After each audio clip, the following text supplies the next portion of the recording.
देखिए बच्चों इधर ध्यान दो, सांख्यिकी टॉपिक में हम लोगों ने समांतर माध्य कैसे निकाला जाए दो तरीके से सीखा।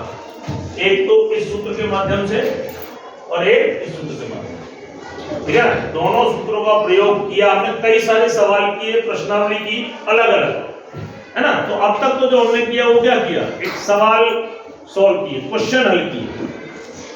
मैं एक इस प्रश्न के माध्यम से इन दोनों का वास्तविक अर्थ क्या है, ठीक है ना, वो बताने की कोशिश करता हूं, दोनों सूत्रों को जोड़ करके।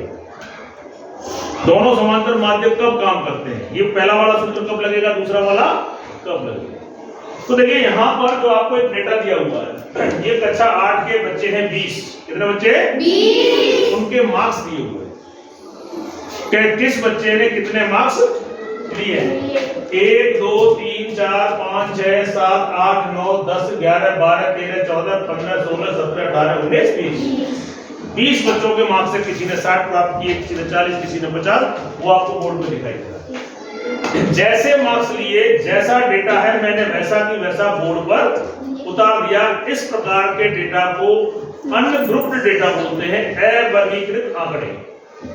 अवर्गीकृत क्या, मैंने इसमें कोई वर्ग नहीं बनाया, जैसे मार्क्स मिले वैसे ही मैंने लिख दिया, सीधे सीधे अवर्गीकृत आंकड़े, मैंने ग्रुप नहीं बनाया, अनग्रुप्ड डेटा है। और इस प्रकार का अगर समांतर माध्य निकालना है तो आप सूत्र नंबर 1 का प्रयोग करें। समांतर माध्य, समांतर माध्य को दूसरे शब्दों में एवरेज भी कहते हैं, औसत, और इंग्लिश में अरिथमेटिक मीन। तो देखिए यहां पर सिग्मा xi, तो पहली चीज तो इसका मतलब समझिए, सिग्मा का मतलब है जोड़, इस सभी का जोड़। xi का मतलब ये डेटा, ये जो है वो सब xi है।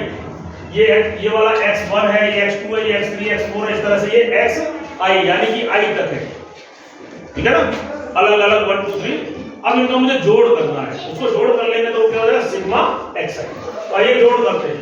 60 और 50 110, 110 और 30 140 और 50 और 60 250, 250 और 30 280 और 40, आराम से करो, गलत नहीं है, 320 और 60 380 और 50 430 और 40 470 और 60 470 और 60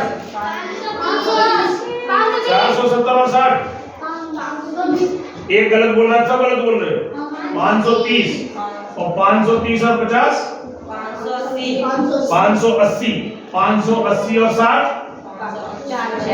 640 640 और 70 710 710 और 80 790 और 60 850। आराम से गिनो, 850 और 50 900 980 980 और 50 1030 1030 और 60 1090। तो कितना है हमारा 1090। और ये n का मतलब है इनकी संख्या, इनकी संख्या कितनी है 20, क्योंकि 20 बच्चों का डेटा हमने लिखा है। ये बात समझ आ रही है? 0 से तो 0 कट गया, 2 एकम 2 और 2 पंजे 10, और फिर अगला संख्या आपकी छोटी है, छोटी नहीं है, बड़ी है, तो कितना हो जाएगा ये, 2 से काटो, 2 चौक 8, 1 बच गया, फिर एक आगे है नहीं तो पॉइंट लगेगा, यानी कि 5। कितना है आपका 54.5, यानी कक्षा 8 का औसत मार्क्स है, सभी बच्चों को मिलाकर औसत निकला, पूरी कक्षा का औसत। ये वाला क्या है 54.5, कक्षा 8 का औसत है। तो कक्षा 8 के जो बच्चे हैं, 20 बच्चे जो हैं, उनका जो लर्निंग लेवल है वो 54.5 के आसपास है, पूरी क्लास का, किसी एक व्यक्तिगत बच्चे का नहीं, एक पर्टिकुलर बच्चे का नहीं, पूरी कक्षा, ये पूरी कक्षा का औसत है। तो ये हमने किस हिसाब से निकाला, अनग्रुप्ड डेटा से। अब हम ग्रुप्ड बनाते हैं, इसमें ग्रुपिंग करते हैं। तो देखो पहले कितना आया, 54 पहले कितना आया 54.5। अब देखिए हम इसे ग्रुपिंग बनाते हैं।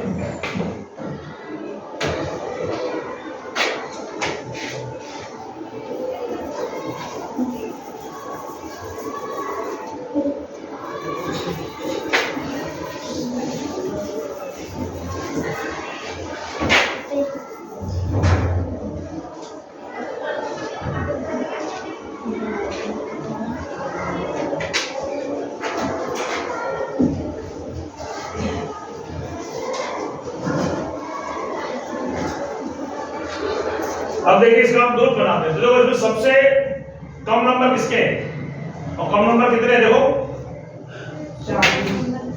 सबसे कम नंबर देखिए 30, सबसे कम 30, इससे कोई कम है नहीं। देखो 40 है, 50, 60, 70, 80, इससे आगे 90, 100 नहीं है।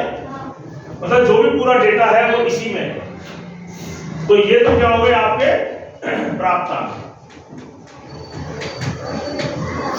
अब इनका कितनी बार ये रिपीट हुए हैं, ठीक है, उसको गणन चिन्हों के माध्यम से हम बना लेते हैं। देखो पहला क्या है 60, तो 60 के आगे एक लाइन खींचो।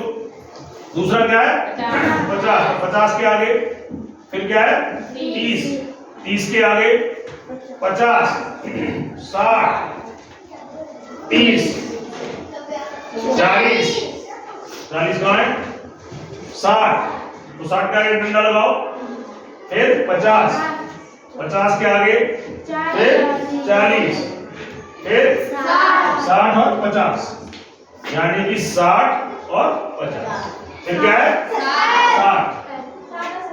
अच्छी तरह देखो, तो 60 में 4 हो गए थे पहले, अभी पांचवा 1 2 3 4, पांचवा ऐसे लगता है। ये लिखने का एक सिस्टम है, तरीका है। फिर क्या है आपके पास 70, तो 70 में एक लाइन, फिर 80, फिर 60, फिर 50 में भी देखो 4 है, पांचवा लगेगा, फिर 80 और फिर 50 और फिर 60। अब इनको गिन के लिखिए कितने 2, ये 2, ये इसको बोलते हैं बारंबारता। क्या बोलते हैं? और इसको एफ से डिनोट करते हैं, एफ, जिसको इंग्लिश में फ्रीक्वेंसी बोलते हैं, फ्रीक्वेंसी। अब देखिए हमारे पास सूत्र क्या है समांतर माध्य का, sigma F I x I upon sigma F I, यही तो सूत्र है। अब देखिए ये जो डेटा बना ये वाला, ये ग्रुप डेटा हो गया, ग्रुप वर्गीकृत, मैंने वर्ग बना दिए। ये जो डेटा था ये कौन सा था? अवर्गीकृत, अनग्रुप्ड, बिखरा हुआ, फैला हुआ। और ये क्या मैंने ग्रुप बना दिया कि 30 नंबर लाने वाले 2 बच्चे हैं, 40 नंबर लाने वाले 2 बच्चे हैं, 50 नंबर लाने वाले 6। मैंने ऊपर वाले डेटा को ग्रुपिंग कर दिया, ग्रुप डेटा बना दिया। अब जब मैंने ग्रुप डेटा बना दिया तो ये वाला सूत्र लगेगा एफ आई इंटू एक्स आई। ये जो प्राप्तांक है इसे एक्स आई बोलते हैं, और जो बारंबारता है उसे एफ आई। अब देखो एफ आई और एक्स आई का गुणा है ना, मल्टीप्लाई, तो देखो यहाँ पे गुणा कर लीजिए किसका, एफ आई और एक्स आई।